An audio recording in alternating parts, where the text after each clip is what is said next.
নমস্কার বন্ধুরা, দেখো আজকে চিংড়ি মাছের ঝোল করব। এই দেখো চিংড়ি মাছের ঝোলগুলো দেখো কত সুন্দর হয়েছে।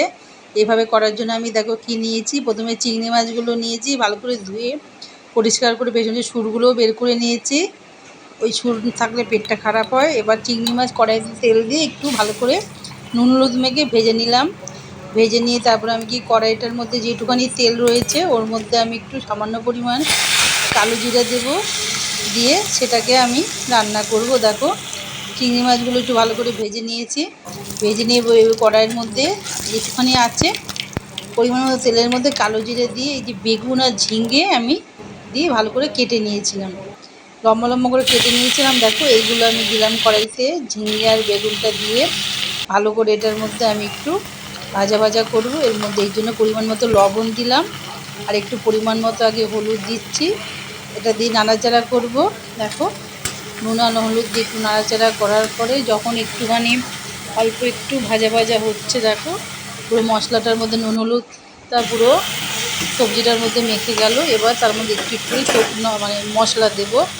এখানে রোজকার মশলা যেমন জিরের গুঁড়ো আর ধনের গুঁড়ো আমি একসাথে দুটো মশলা মিক্স করে রেখেছিলাম, আমি এর মধ্যে দিয়ে এবার দেখো কড়াই দিয়ে ধীরে ধীরে একটু করে নাড়াচাড়া করে নিচ্ছি। একটু নাড়াচাড়া করার পরে দেখো আবার একটু জল দিলাম, লেগে লেগে যাচ্ছে বলে। ঘরোয়া রান্না আমরা যেভাবে করি সেভাবেই আমি দেখাচ্ছি। আবার একটু ঝালের জন্য লাল লঙ্কা দিলাম, আর এই যে লঙ্কা কাঁচা লঙ্কা সঙ্গে দিয়ে দিলাম। লঙ্কাটা ঘরে রোজকার রান্না হুড়ুড়ি করে যেভাবে সবাই করো আমিও সেভাবে করছি। একটু শুকনো লঙ্কা দিয়ে দিলাম আর একটু কাঁচা লঙ্কা দিয়ে দিয়েছি। এবার দেখো এটা দিয়ে একটু মাখা মাখা করছি।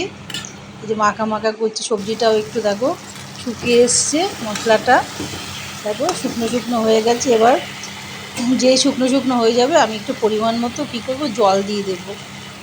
দেখো জলটা একটু গরম জলই ব্যবহার করবে, তবে বেশি ফোটাতে হবে না, ফোটানো থাকবেই। এবার দিয়ে এটাতে একটু সবজিটা রিসে একটু মাখা মাখা হবে কিছুক্ষণ। দেখো ফুটছে ভালো করে। এবার চিংড়ি মাছগুলো যে ভাজা ছিল সেগুলো এর মধ্যে আমি দিয়ে দিলাম।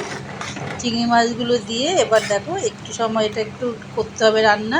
করার পরে দেখো আমি রান্না শেষের দিকে, এবার এই দেখো আমার রান্না হয়ে গেছে।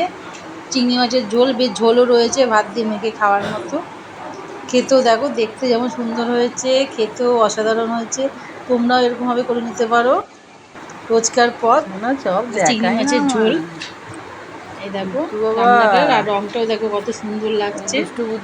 চিংড়ি মাছ তো খুবই লোভনীয় জিনিস, যাতে দাও তাতে রান্নাটা টেস্ট বেড়ে যায়।